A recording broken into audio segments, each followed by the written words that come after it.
Ever heard of the warrior queen who took on the might of the Roman Empire? Let's travel back to the 3rd century, to the year 267 AD, and meet one of history's most formidable women, Zenobia, the queen of the Palmyrene Empire. Now, what's fascinating is that based on what we understand from modern DNA analysis of the region, Zenobia likely had what we'd recognize as an African phenotype. She wasn't just a queen by title, she was a force of nature. Incredibly, just 2 years into her reign, she achieved the unthinkable.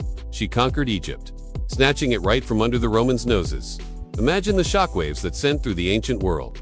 Her empire, centered in modern-day Syria, was suddenly a major power player. Zenobia was more than a conqueror. Dubbed the warrior queen, she was brilliant, highly educated, and fluent in multiple languages. She wasn't one to sit on a throne and issue orders from afar. No, she was right there in the thick of it, riding, hunting, and even drinking with her officers. In a world completely dominated by men, she commanded respect not just with her intellect, but with her sheer presence and bravery. She truly broke the mold. Her burgeoning empire, however, was a direct challenge to Rome, and the Romans weren't going to let it stand. The Roman Emperor, Aurelian, a skilled general himself, decided to march east and deal with this threat personally. The clash was inevitable. In 271, after a series of hard-fought battles, Aurelian's forces defeated Zenobia's army. Her dream of an independent Eastern empire came to a swift and dramatic end. But what happened to Zenobia herself? This is where her story gets even more intriguing, splitting into 2 different legends. Aurelian captured her and brought her back to Rome to be paraded in his triumphal procession, a symbol of his victory.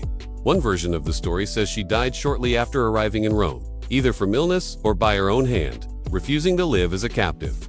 However, another, more captivating account tells a different tale. It suggests that after the triumph, she was pardoned. Instead of a tragic end, she married a Roman governor and settled into a life of luxury. In this version, she became a well-known philosopher, a prominent socialite, and the respected matron of a Roman family, living out her days in peace and influence. So, which story do you believe?